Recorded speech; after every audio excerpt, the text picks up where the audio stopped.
মেয়ে আদিরা এখন বড় হয়েছে, তাকে বিভিন্ন বিষয়ে পারদর্শী করে তুলছেন মা মুখার্জি।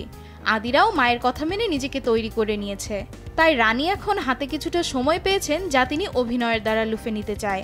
বড় পর্দায় নতুন চরিত্রে নিজেকে সাজিয়ে ধরতে প্রস্তুত এই অভিনেত্রী, তবে বেছে বেছে ভালো কাজগুলোকেই বেশি প্রাধান্য দেবেন তিনি।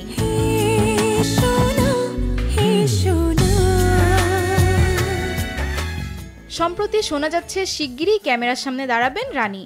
বরাবরের মতোই ভিন্ন ভিন্ন রকমের কাজে আগ্রহী সে। অভিনয়ের জন্য ঠিক যে ধরনের গল্প ও চরিত্র খুঁজছিলেন তেমনই একটি গল্প নাকি তার হাতে এসেছে, তবে সেই গল্প ও চরিত্র নিয়ে এখনো বিস্তারিত কিছু জানা যায়নি।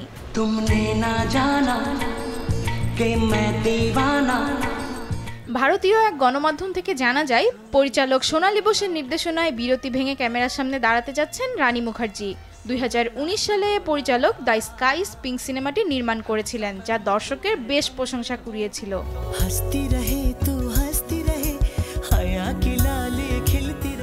সাথিয়া চলচ্চিত্রে অভিনয়ের পর তার কর্মজীবনে সাফল্য আসে। শেষ cinema Mrs Chatterjee versus Norway. পরবর্তী সময়ে বেশ কিছু নির্মাতার সিনেমায় অভিনয়ের প্রস্তাব পান রানী, তবে চরিত্র পছন্দ না হয় আর কাজ করা হয়ে ওঠেনি তার।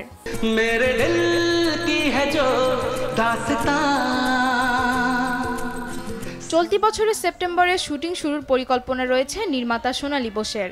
সবকিছু ঠিকঠাক থাকলে আগামী বছর সিনেমাটি মুক্তি পাওয়ার কথা আছে। আশা করা যায় প্রতিবারের মতো ভালো কিছুই উপহার দেবেন এই মুখার্জি সম্রাট।